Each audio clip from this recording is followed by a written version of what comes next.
மாண்புமிகு தமிழ்நாடு முதலமைச்சர் அவர்கள் ஆணைக்கணுங்க. பெருநகர சென்னை மாநகராட்சிக்கு உட்பட்ட பகுதிகளில் தொடர்ந்து பல்வேறு வளர்ச்சி திட்டங்கள் மேம்படுத்தப்பட்டு வருகிறது.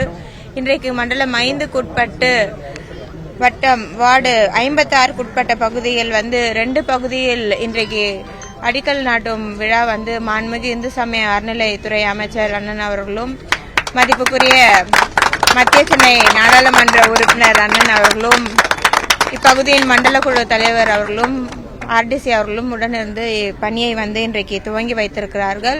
இது பெருநகர சென்னை மாநகராட்சி வகைப்பாட்டில் இருக்கக்கூடிய கட்டிடங்கள் பணிகள் துவங்கப்பட இருக்கிறது. இரு பகுதிகளுமே பொதுமக்கள் பயன்பாட்டிற்கு ஒரு பகுதி ரேஷன் துறைக்கு சார்பாக கட்டிட பணிகள் சில்ட் +2 என்ற வகையில் கட்டிட பணிகள் மேற்கொள்ளப்பட்டு வருகிறது. இன்னொரு பகுதிகள் கவுன்சிலர் அலுவலகமும் சிஐ அலுவலகமும் ஏஇ அலுவலகமும் அந்த பணிகளுக்காக சில்ட் +2 என்ற வகையில் கட்டிட பணிகள் துவங்கப்பட்டு வருகிறது.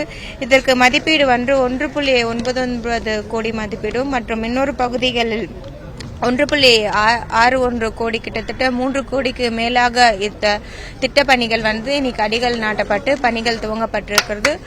பணிகள் துவங்கப்பட்டு 3 மாதத்துக்குள் பொதுமக்களின் பயன்பாட்டிற்காக முடிக்கப்பட்டு பொதுமக்களின் பயன்பாட்டிற்காக துவங்கி வைக்கப்படும். கேள்வி கேட்க மாட்டீங்களா? ரெடியா வந்திருக்காங்க, கேள்விக்கு பதில் சொல்ல இல்லையா? நீங்க என்ன மட்டும் கேக்குறாங்கப்பா.